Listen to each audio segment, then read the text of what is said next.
కొన్ని competitive government ఎగ్జామ్స్‌లో NCC certificate ఉన్న వాళ్ళకి చాలా బెనిఫిట్స్ అయితది. ఫర్ ఎగ్జాంపుల్ ఇప్పుడు ఎస్ఎస్‌సి సంబంధించిన ఎగ్జామ్స్ జరుగుతా ఉన్నాయి కదా! దీనికి సంబంధించి ఇక్కడ మీరు ఏమైనా ఎన్‌సీసీ సంబంధించిన పర్సన్ అని చెప్పేసి అడుగుతా ఉన్నారు. అవి లేడీస్ గానీ, జెంట్స్ గానీ ఇక్కడ ఎస్ అయితే ఎస్ అని పెట్టాలి. ఎస్ అని పెట్టేసినాక ఏ టైప్ ఆఫ్ ఎన్‌సీసీ సంబంధించిందో పెట్టాలి. అంటే ఇందులో వచ్చేసి ఏమేమి ఉన్నాయనేది వస్తది కదా! సో ఎన్‌సీసీ ఏ సర్టిఫికేటా, బి సర్టిఫికేటా మన దగ్గర ఏ టైప్ ఆఫ్ సర్టిఫికేట్ ఉందండి క్లియర్ ఇక్కడ మెన్షన్ చేసి దాంతోటి మనకి కాంపిటేటివ్ ఎగ్జామ్‌లో కొంత మార్క్స్ అయితే యాడ్ అయితాయి. ఎన్‌సీసీ చేసిన వాళ్ళకైతే కొంచెం బెనిఫిట్స్ అనమాట. టోటల్ మార్క్స్‌లో కొంతవరకు యాడ్ అయినా కొంచెం రిలాక్స్‌గా అవుతామండి. కొంచెం ఈజీ అయితది.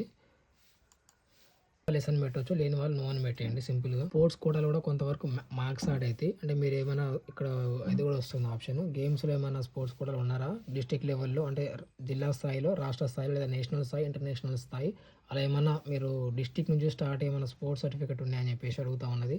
దీనిలో కొంతవరకు మార్క్స్ యాడ్ అయితాయి. ఇక్కడ ఉంటే ఎస్ అని పెట్టండి.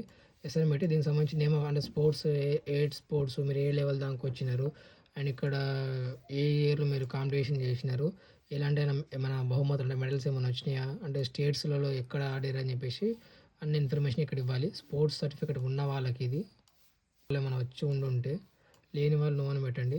ఎన్‌సీసీకి స్పోర్ట్స్ కోటా రెండిటికి ఒక 2 ఉంటే ఇంకా చాలా మంచిదనమాట. ఇందులో కొంచెం ఎన్‌సీసీలో కొంత మార్క్స్ యాడ్ అయితాయి. ప్లస్ స్పోర్ట్స్ కోటాలో కూడా కొంత మార్క్స్ అనేది మనకి ఎగ్జామ్‌లో కలిసొచ్చే అవకాశం ఉన్నది. ఎగ్జామ్‌లో గానీ, ఫిజికల్ టెస్ట్‌లో గానీ అంటే ఏమైనా రన్నింగ్ లాంటివి ఉంటే అలాంటి వాటిలో కలిసొస్తది.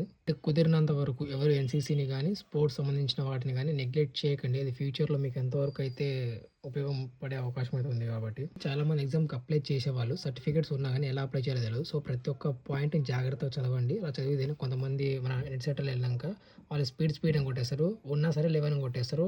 కాబట్టి అలా మనకు కొంతవరకు అయితే నష్టమయ్యే అవకాశం ఉంది కాబట్టి మీరు ప్రతి పాయింట్ దగ్గరుండి ఏ ఎగ్జామ్ అప్లై చేసినా సరే ఏ పాయింట్‌లో మనకేమైనా బెనిఫిట్స్ ఉన్నాయా? ఎక్కడేమైనా యాడ్ అయ్యే ఛాన్సెస్ ఉందా? లేకుంటే ఏజ్ రిలాక్సేషన్‌కి సంబంధించి ఏమన్నా ఏజ్ రిలాక్సేషన్ ఏమైనా ఆప్షన్స్ ఉన్నాయా? అవన్నీ మీరు దగ్గరుండి జాగ్రత్తగా చూసి పెట్టియండి. మీకేమైనా అర్థం కాకపోతే గూగుల్‌లో ట్రై చేయండి. గూగుల్‌లో మనకి ఏ విషయం అర్థం కాకపోయినా తెలుగులో లేదా హిందీ ఏ భాషలో అనేది గూగుల్‌లో అనేది ప్రతి భాషలో ఆప్షన్ ఉంది. వాయిస్ బ్యాక్ అని మనం మనుషులతో మాట్లాడుకుంటాము. అలా తిరిగి చెప్పే ఆప్షన్ కూడా ఉంది కాబట్టి గూగుల్‌లో, యూట్యూబ్ లాంటి వాటిలో కూడా సెర్చ్ చేసుకోవచ్చు. మనకేమైనా అర్థం కాకపోతే చాట్ జీపీటీలో కూడా ఉంది. కాకపోతే చాట్ జీపీటీ కన్నా గూగుల్ వాడడం కొంచెం ఈజీగా అండ్ కొంచెం ఇంకా మనలో తెలుగు లాంటి భాషలు కూడా ఉండడం మనకు చాలా ఈజీగా ఉంది కాబట్టి అలాంటి మనకి నచ్చిన ప్లాట్‌ఫామ్‌లో మీరు ట్రై చేయొచ్చు. అప్లై చేసేటప్పుడు జాగ్రత్త ప్రతి పాయింట్ చూసుకొని అప్లై చేయండి.